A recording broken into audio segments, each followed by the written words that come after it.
Bom dia, irmãos. A graça e a paz do Senhor, amém? É bom estar na casa do Senhor. E eu diria para você que hoje eu estou muito feliz porque o tema dessa aula, né?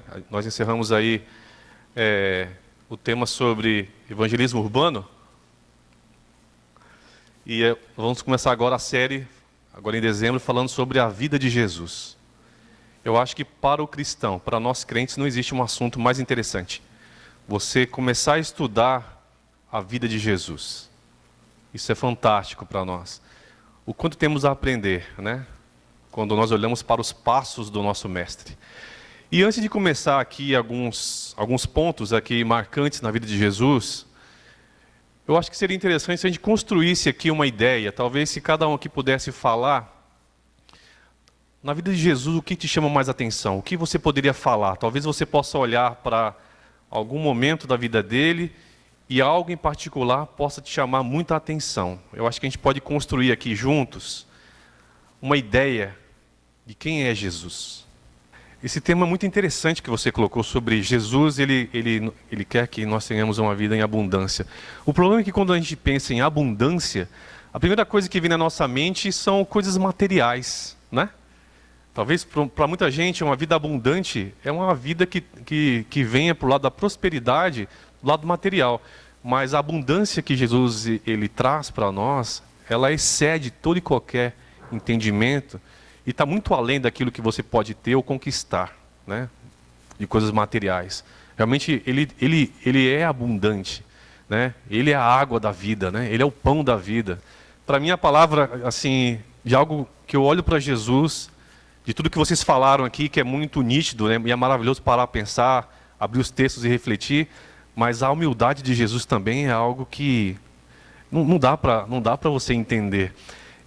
A gente fala muito sobre o sobrenatural, você vê algumas correntes de algumas religiões aí, explorando o sobrenatural, né? Explorando o sobrenatural, e as pessoas estão ali envolvidas com o sobrenatural, embora no dia seguinte todo mundo volta para a mesma vida de pecado, de falha, mas a pessoa teve uma experiência sobrenatural. Mas a gente está falando de um Jesus que traz mudança, né? Um Jesus que faz você mudar de direção. E você olhar para esse Deus, imaginar como pode um Deus tão grande vir para nós, para a terra, daqui a pouco ir para uma cruz, ser humilhado. Para mim isso é sobrenatural. É sobrenatural demais, essa humildade de Jesus. E às vezes a gente não é capaz de perdoar o outro, não é? Às vezes aquela coisa que alguém falou lá alguns anos atrás, fica no seu coraçãozinho por tantos e tantos anos, e nós não somos capazes de perdoar. E Jesus, o próprio Deus, foi capaz de vir ao mundo, ir para uma cruz, morrer, ressuscitar. E nós, eu imagino que nós pensamos que nós somos Deus, né? Ou mais do que Deus, porque se o próprio Jesus foi capaz de perdoar aqueles que não aceitaram, aqueles que julgaram, aqueles que condenaram, nós muitas vezes não somos capazes de perdoar, porque nós estamos cheios da nossa razão. Então a humildade, Val, estou com você nessa também. A humildade de Jesus é algo sobrenatural, é algo maravilhoso, né? Um Deus que demonstra amor, né? Um amor tão grande, né? Como você pode imaginar que alguém poderia fazer isso? E o próprio Deus fazendo isso, né? A gente imagina assim, você seria capaz de morrer por um marginal, por um assassino? Você seria capaz de dar o seu filho para morrer no lugar de um assassino? Jesus, ele veio ao mundo, ele fez isso, ele morreu pelos pecadores e pelos piores pecadores. Eu penso que Jesus, quando ele olhou para mim e decidiu me perdoar, eu acho que ele não encontrou alguém, um pecador, alguém pior do que eu. Talvez se tiver alguém muito pior do que eu, ele vai perdoar do mesmo jeito, né? Maravilhoso. Um Deus que é servo, né? Um Deus nos servindo, né? Dando um exemplo ali de lavar os pés, aí vem Pedro, naquele jeitão dele, querendo tomar banho. Somos nós ali, irmãos. Obediência, né? Fui obediente até o fim. E muitas vezes a gente não é obediente, né? A Escritura ela revela para nós o que nós temos que fazer. Ide por todo mundo e pregar o evangelho a toda criatura. Esse ide aqui traz a ideia do indo, né? No gerúndio mesmo. Dizendo o seguinte, você está caminhando, você está andando, você vai falando. Né? Você está na escola, você está ali do lado, você vai falando. Você está no trânsito, você vai falando. Passou no pedágio, fala do evangelho. Quantas pessoas passam no pedágio? Você pode pensar? Eles sempre te entregam algo, não entregam? Entrega lá o troco e aquela notinha do pedágio. Ué, por que eu não posso entregar também? Não é? Entrega um panfleto, fala, Jesus te ama. Deus tem uma vida melhor para você. É um Deus de novos começos. Deus te abençoe.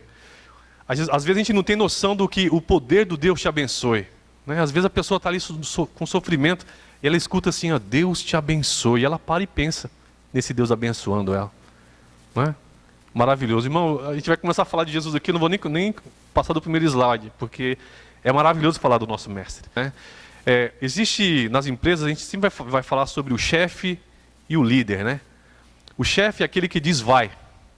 O líder, ele diz vamos. Para nós é muito claro isso na vida de Jesus. Tudo que ele nos ensinou, ele fez primeiro. E quando ele disse para que os discípulos fossem, ele estava junto. Ele estava à frente. Né? Ele estava à frente. Então, realmente, a liderança de Jesus é algo que nos chama muita atenção quando nós olhamos para a sua vida.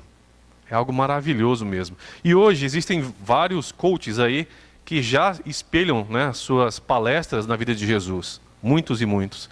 Porque realmente é difícil você pegar 12 pessoas ali com tantos problemas, ali com tantas diferenças, e você conseguir levar aquela mensagem, multiplicar essa mensagem, e essa mensagem que até hoje ela é viva.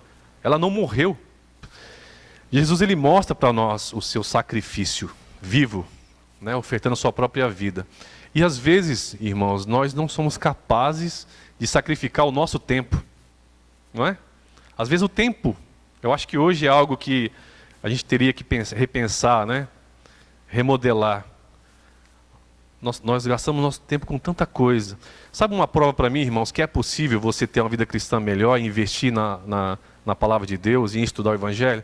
Naquela Copa do Mundo na Coreia, você lembra daquela Copa do Mundo? Os jogos eram de madrugada. A gente assistiu o jogo do Brasil, você via os fogos de madrugada, você via as luzes acesas de madrugada, não é isso? Por que a gente não pode acordar de madrugada e estudar, e orar, e pensar, lembrar do outro, né? Por que a gente não pode fazer isso? E quando tem apenas um jogo de futebol, num evento mundial, o mundo inteiro, ele para poder assistir às partidas de futebol. E às vezes a gente não é capaz de acordar um pouco mais cedo e orar. Prioridades. E eu olho para o meu tempo e eu falo assim, puxa vida, eu desperdiço meu tempo com tanta coisa, ainda dá para melhorar o tempo. Talvez se não tivesse nessa vida, irmãos, eu não estaria estudando tanta palavra de Deus como tenho estudado ultimamente. Porque o tempo de ônibus para mim é um tempo que eu estou quieto, parado, ali, desligado de tudo, e eu consigo organizar tudo que eu tenho que fazer em relação a estudo bíblico, a mensagem que tem que preparar, a pensar em ministério. E talvez se a gente não tivesse nessa vida tão louca, eu estaria gastando tempo com outras coisas. E às vezes Deus te coloca naquela situação porque Ele sabe que é a única maneira de você parar e refletir na vida dele. E às vezes a gente reclama do tempo. Puxa vida, se eu tivesse mais tempo. Eu tive mais tempo. Eu tive muito mais tempo do que eu tenho hoje. E eu não estudava tanta palavra de Deus como eu tenho estudado. Né? A gente começa a fazer anotações e arquivar as anotações, daqui a pouco alguma coisa que você precisa para estudar, para trazer, você sempre vai recorrer ali. Porque você está dedicando tempo.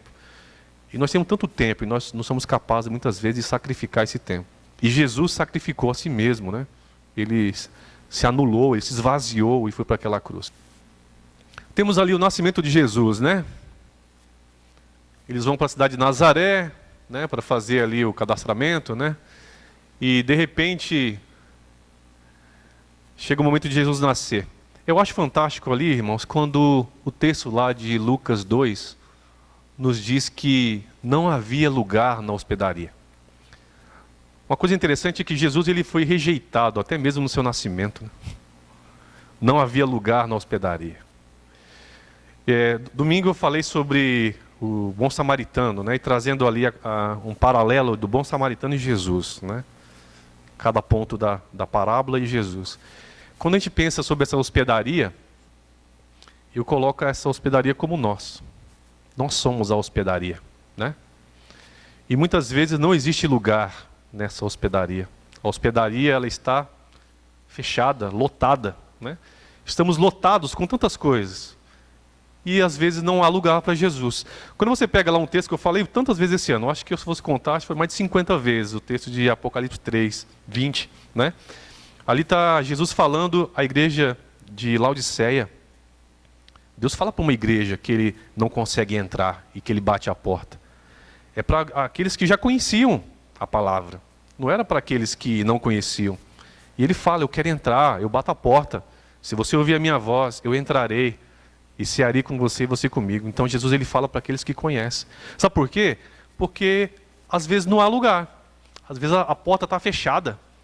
Estamos envolvidos com tanta coisa, nossas prioridades, nossas coisas. Sabe uma coisa que a gente vê muito no hospital, irmãos? É algo notório. Já encontrei pastor no hospital, já encontrei missionário, já encontrei uma muçulmana, já encontrei macumbeira. Irmãos, já encontrei tudo que é de gente no hospital. Sabe uma coisa que mais assim, bem marcante no hospital? É que quando você está no hospital, tudo pode esperar. Tudo pode esperar. As coisas ficam lá fora, acontecendo, e a pessoa teve que parar para tratar da doença. Então eu falo para a pessoa, ó, você percebe que tudo pode esperar? Você está aqui, doente, tratando a sua doença, e está tudo lá fora esperando você. Tudo pode esperar. E às vezes a gente pensa assim, puxa vida, eu não posso deixar de fazer isso. Eu tenho que fazer isso. Se eu não fizer isso, vai acontecer isso, isso, isso. E aí quando você, daqui a pouco, fica doente, uma doença que tem que ser tratada, você vai para o hospital e você percebe que tudo está lá fora e tudo pode esperar. Tudo pode esperar. Agora, Jesus não pode, né? E ele voltará. Amém? Irmãos, interessante, às vezes você vê que o diabo é descarado e às vezes as pessoas dão lugar e dão ouvidos ao diabo. Tenta mostrar para você uma coisa que você não é, mas Deus já falou para você o que você é. Quem é você em Jesus Cristo? Alguém pode falar? Quem que é você em Jesus Cristo? Filho de Deus, mais o quê? Eleito. Mais o quê? Servo. Você tem uma herança. Deus ele separou algo para você, não é? E aí o diabo ele vem tentar mostrar para Jesus que se és filho de Deus, o próprio pai já disse momentos antes, eis o meu filho amado em quem me compraz. Jesus ele mostra ali no deserto que é possível suportar as tentações. É possível suportar as tentações. E às vezes a gente acha, puxa vida, que fardo difícil, que coisa, esse meu trabalho, o meu chefe, né? Pessoas que te tentam, pessoas que tentam te tirar do centro, né? Mas Jesus já mostrou que é possível. Né? Ele foi para um deserto ali, foi tentado em áreas diferentes ali. E ele venceu essas áreas. Você imagina ficar 40 dias no deserto? Não é fácil. Jesus mostrou que é possível. Então, quando você vê lá as pessoas, todas elas diante do tanque, elas estavam na expectativa daquele anjo vir e mover as águas e essas pessoas serem curadas. É uma lenda. Não sei se você sabia que era uma lenda, se você pegar o texto. É uma lenda aquilo lá. E Jesus ele veio para mostrar o seguinte, que é Ele que cura. Né? E aí o paralítico ele fala, né? Que ele estava ali, mas as pessoas ficavam na frente dele, chegavam e ele não conseguia chegar até o tanque. Então ele não conseguia chegar até as águas para ser curado. E Jesus o cura e mostra realmente o poder que ele tem. Né? E tem uma canção que as igrejas cantam aí que é um problema, hein? Sabe aquela música Move as Águas? Quanto tempo eu esperei, chegou a minha vez.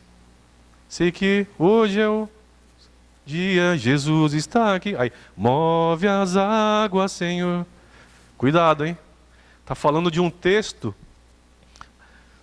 direcionado para uma lenda. Olha só, para Jesus mover as águas. No texto você vê Jesus movendo as águas? Negativo, ele cura o paralítico. Ele simplesmente cura. A história de mover as águas era uma lenda que o anjo ia lá e movia. E nós cantamos, move as águas, Senhor. Né? Cuidado. Ainda bem que essa música nem está no nosso repertório, nós já tinha tirado já. Amém? Então Jesus ele vai lá e cura. A pesca maravilhosa em Lucas 5, de 1 a 11. Libertação endemoniado. A cura da sogra de Pedro. A purificação do leproso. Lucas 5, 12 a 16. A cura do paralítico, Lucas 5, 18 a 26.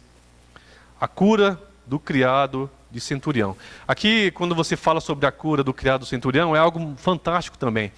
Porque você vê um homem de uma fé tremenda. Jesus poderia ir até a casa dele para curar, né? Mas ele fala: Senhor, basta uma palavra tua. Eu sei que é só o Senhor falar que ele será curado. Basta uma palavra tua, Senhor, não precisa nem ir lá, né? Qual é o poder que nós entendemos que existe na palavra do Senhor, né? O Jesus Cristo, o Verbo, né, que se fez carne. Jesus acalma a tempestade, né? Ele é questionado por estar no barco e estar dormindo. E aí os discípulos ali pensam: mas está tudo aqui conturbado, tempestade, e daqui a pouco Jesus está dormindo. Eles não entendiam que a solução estava dentro do barco. Falamos sobre isso um tempo atrás, né? Jesus acalma a tempestade, né? O poder de Jesus em acalmar a tempestade. E Ele acalma as nossas tempestades também. Não acalma? Eu falei para vocês algumas vezes que a gente chegou a fazer oração no hospital, a pessoa toda perturbada, e às vezes uma oração vem, né? Um texto falando da palavra do Senhor, a presença de Jesus ali, e a pessoa se acalma. Como aquela água que está toda atribulada, daqui a pouco ela fica parada, calma, tranquila. Uma água atribulada, irmãos, ela não consegue refletir uma imagem direito. Se você pega uma água agitada e você olha diante dessa água agitada, a sua imagem, ou qualquer imagem que você coloque diante dela, ela fica toda distorcida. Mas uma água tranquila, parada, ela reflete perfeitamente a imagem. Quando a nossa vida está totalmente atribulada, totalmente conturbada, nós não somos capazes de refletir a imagem do Senhor. Mas quando a nossa vida está com uma água tranquila, parada, calma, nós somos capazes de refletir a imagem do Senhor. Jesus, ele sabe das nossas dores. Talvez ele sabe até qual será o nosso final, né? Aquilo que ele fará em nós. Mas ele sabe as nossas dores, né? Ele se coloca no nosso lugar. Ele sabe o que você está sofrendo.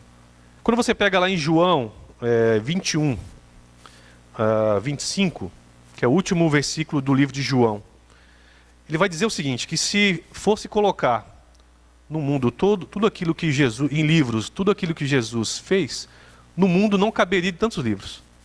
Isso significa dizer o seguinte, que nós temos apenas uma fotografia de tudo que Jesus fez aqui na palavra de Deus. Ele fez muito mais do que nós lemos na Bíblia. Ele fez muito mais do que isso. Então a gente entende que em todo momento ele operava algo, em todo instante. Então quando a gente vê lá, quando nós somos desafiados a ir e pregar o Evangelho, é pensar em alguém que não perde a oportunidade. Você não perde a oportunidade. Você está indo, você está caminhando e você está aproveitando as oportunidades.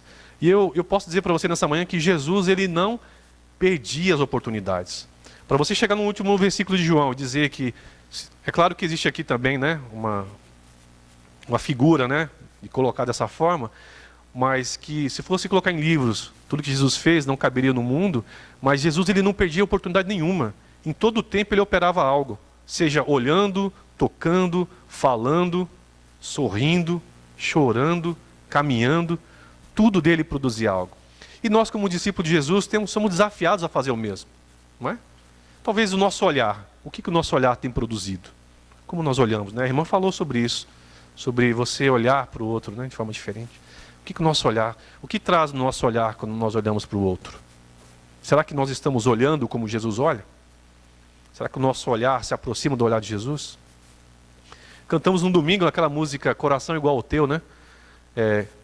Ao olhar com os teus olhos, perdoar com o teu perdão, né? Enche-me do teu espírito, endireita os meus caminhos. Outra coisa que nós aprendemos aqui também, em alguns textos bíblicos, é que nós não somos melhores que os outros. É assim que funciona? Quando você vê lá Jesus tendo um encontro com Zaqueu, Jesus, ele é questionado ali, né? Porque ele ia na casa de um pecador, de um publicano. Então as pessoas, qual que era a imagem das pessoas naquela situação? Como é que pode Jesus ir na casa de um pecador como Zaqueu? Então é como se Zaqueu não fosse ninguém, não é? E o que ele nos ensina? Ele com seu próprio exemplo, ele vai na direção do perdido. Existe uma canção aí totalmente equivocada, né? Uma canção aí que se canta muito, né? Aquela, como Zaqueu, eu quero subir, lugar mais alto que eu puder. O erro dessa canção é porque é Jesus que vai na direção de Zaqueu. É o olhar de Jesus que encontra Zaqueu. Não é Zaqueu que tem todo o interesse ali de subir e encontrar Jesus. É claro, ele não conseguia vê-lo. Ele vai para o lugar mais alto. Mas é o olhar de Jesus que encontra Zaqueu. Então nós aprendemos aqui que nós não somos melhores que ninguém. Então assim, nós temos um Deus que foi rejeitado e mesmo assim foi capaz de demonstrar amor. Então, as pessoas também achavam que estavam fazendo a coisa certa em condenar o mestre, né? As pessoas também achavam que aquele homem, né, era um profeta, apenas um profeta. Não entendia que aquele era o Filho de Deus. Então, Jesus ele nos desafia a perdoar. Concordo, a dureza de coração é um fato muito forte para aqueles que não conseguem perdoar. Mas nós temos o exemplo. E aí, o que eu faço com isso? Eu olho para a Bíblia, eu vejo um Jesus perdoando, o próprio Deus poderoso indo para uma cruz perdoando, e eu olho para o outro e não sou capaz de perdoar. Então, assim, essa comunhão com o Pai, essa intimidade com o Pai, era algo que nos ensina, é algo que nos ensina a termos capacidade de perdoar como Jesus perdoava. Temos a capacidade de andar como Jesus andava. Ser obediente como ele foi. Ser humilde como ele foi, né? A Bíblia nos fala que o povo ele morre por falta de conhecimento. Sabe quando você conhece alguém, que você está muito próximo de alguém, chega uma hora que você começa a falar igual a pessoa fala? Alguém já passou por isso? Eu tenho esse lance. Às vezes eu fico muito tempo num estado, né, de viagem de obras aí, daqui a pouco vem um sotaque ou outro. Porque você começa a ficar perto daquelas pessoas, você começa a puxar, alguma coisinha vem. O gaúcho, às vezes você está em Minas, você está lá no Ceará, Pernambuco, Pará, você começa a viajar. Então, quando você está muito perto de Deus, quando você está em plena comunhão com o Pai, você começa a falar, você começa a pensar, e daqui a pouco você começa a se ver ali, como a imagem de Deus, né? Você começa a se espelhar em Deus, assim, olhar para Ele, olhar para Jesus e desejar ser igual a Ele. Então, assim, essa comunhão com o Pai é algo que as igrejas não pregam. Você vê as pessoas falando sobre prosperidade, as pessoas falam aí sobre né, eu sou, né, a igreja tal, porque eu era um mendigo e eu sou empresário e tenho uma multinacional. Você vê isso? Mas as pessoas não ensinam você a ter uma plena comunhão com o Pai. Eu acho que quando a igreja começar a investir nisso, numa comunhão íntima, um momento de intimidade com o Pai, essas coisas vão ficar mais fáceis para nós. Talvez você possa olhar para alguém que te fez algo, te fez sofrer, te fez algo de mal, e você seja capaz de olhar como Jesus olhou e perdoar como Ele perdoou. Deus te abençoe, meu irmão, que a gente possa realmente olhar para a vida de Jesus e se inspirar nela, nos alegrarmos nela. Talvez no seu dia a dia você possa estar passando por um momento difícil, mas que você possa lembrar de um desses momentos de Jesus e se inspirar nele para tomar a decisão correta, fazer aquilo que é correto e fazer aquilo que agrada ao nosso Deus. Amém? Deus te abençoe.